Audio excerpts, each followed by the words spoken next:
what is up? Gusto ko lang ipakita sa inyo kung sino yung nakapalo sa akin. Yun, no? Isang sikat lang naman na vlogger. Yun, no? Yun, no? Ayan, no? Sa notification ko nagulat ako. Yun, no? Follow back Cherry White, 4.4 million followers. Nagulat lang ako bakit follow back. Alam ko nakapalo na ako rito eh. Ayan, no? Check natin na baka poser account. Yun, no? Naka-blue check yan, 4.4 million followers.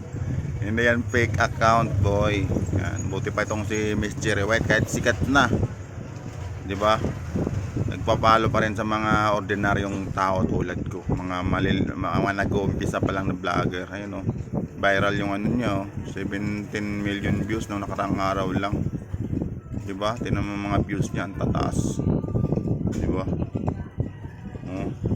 4.4, pero hindi pa rin kumbaga down to earth pa rin na tao. Yan ang mga dapat pinapalo natin, yung mga ganong influencer. Alam ko nakaano na ako dito eh. Follow back na natin, nakakaya naman, di ba? Now following back, di ba? Tapos ba't may like pa rin? Like na natin. Baka nung pinindot ko yung following, ayun na, baka mahina yung internet ko, kaya siguro hindi siya di ba? Yan guys, buti pa itong si Miss Cherry White kahit sikat na, viral, pinapalo pa yung isang ordinaryong tao na tulad ko.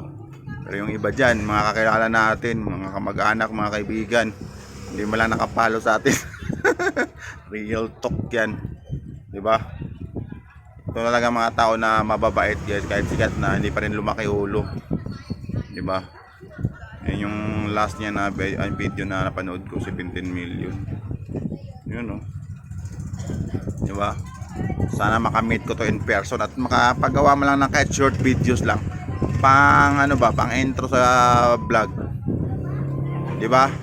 So yun na nga guys, gusto ko lang ipakita sa inyo.